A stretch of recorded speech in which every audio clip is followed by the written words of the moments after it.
Adrian from AutoBuzz.my, and you join me here at Proton's Center of Excellence, where Proton has just launched the updated 2019 Proton Exora. And right now, we're going for a drive.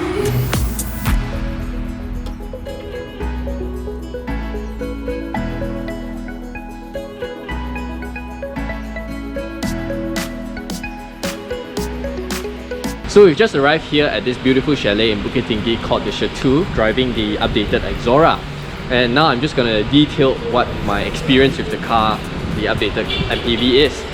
What's important to note that this is not a facelift, unlike the Iris and Persona that was launched earlier. This is just a running change, as Proton internal calls it.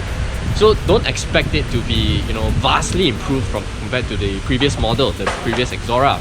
This is just an updated version, so it gets a little bit more kit, some minor change here and there, the trims. Nothing too drastic like the facelifted Iris and Persona.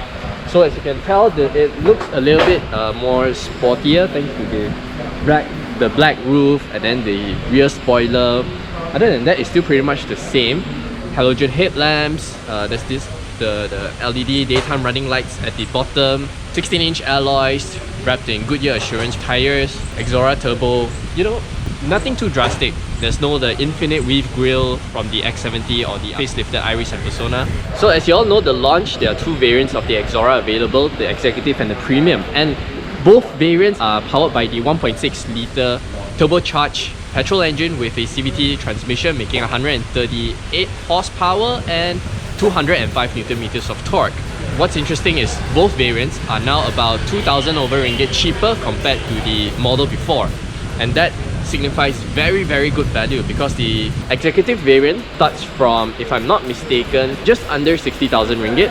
And then the premium variant, which we have today here, it retails for about 60,000 ringgit. And that's very, very good value, the price positioning compared this and the Puradura Alza, the Puradura Arus. This is extremely good value. Okay. The driving experience of the car going through Karak and then uphill, the 1.6-litre turbo petrol engine is really helpful because it gets maximum torque from really down low, and then the CVT transmission helps to keep the refinement down very low.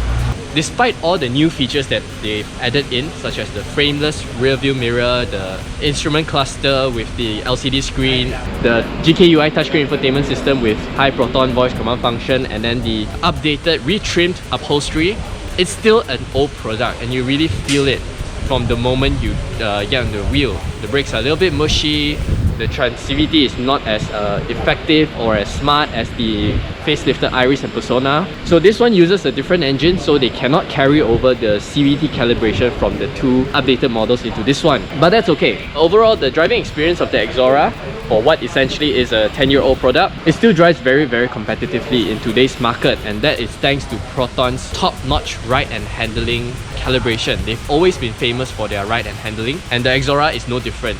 Through the bends on Karak Highway, up the hills, the steering doesn't go fidgety and all that. It's still very composed, very seamless. It's not the sportiest driving experience, but it's really, really good in terms of giving you that reassurance if you want to take a bend. This, compared to other rivals of the segment, whether is it from a national make or an international make, the Exora is still very, very competitive.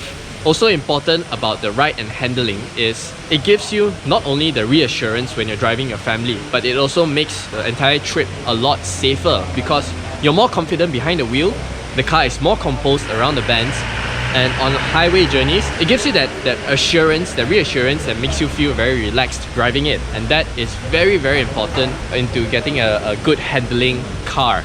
Not necessarily that gives you the best driving experience because the steering is a little bit dead, a little bit heavy at low speeds, a little bit too overly light at high speeds, but that's okay. What's important is it gives you that reassurance, that confidence that you can safely bring your family around. But does the updated Exora generate the same amount of hype as the facelifted Iris and Persona? I don't think so, because this is already a really, really old product, and for them to be able to fit in the GKUI system, all the new parts in and around the car, that itself is already quite amazing. Because can you imagine, this car is like, it first launched in 2009, subsequently a facelift in 2017. So they couldn't do too much to the suspension, they couldn't do too much to the powertrain. It is what it is, they only can do so much. So it still feels very much like the previous Exora, but with a lot of value added features, such as the pricing packaging that they offered, the kit inside, the seats feel really comfortable, the aircon's cold, the infotainment system is very effective, the instrument cluster makes it feel fresh. But yeah, it's still an old product, and I wouldn't say I'm disappointed in this. It's just that the Iris and Persona have set such a high expectations and standards for Proton that this Exora makes it feel a little bit not quite up there with the Iris and Persona. I mean, the amount of brand image, the kind of presence that it brings you, the kind of excitement, not so much for me personally. But yeah, overall, in today's space of 7-seater SUVs or MPVs, whatever you call it, the Exora is really quite effective. It's spacious, it's comfortable, it's very reassuring to drive, and couple that with the new features and pricing, I think this Exora is quite an attractive package.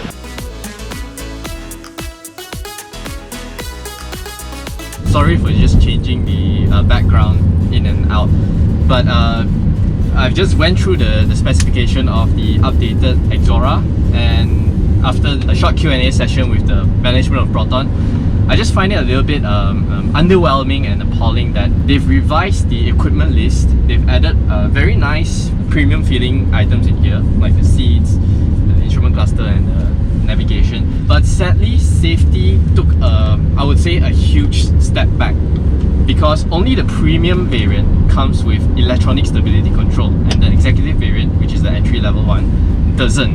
And not only that, for the premium variant, they've also removed side airbags, so making it only 2 airbags across the range.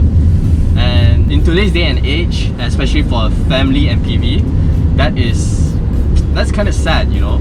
And this car doesn't even come with hill hold assist, which is available even on the entry-level Saga. I mean, yes, the features in here, the new touch points in here are nice. I just wish that you know, Proton had play a little bit more emphasis on safety.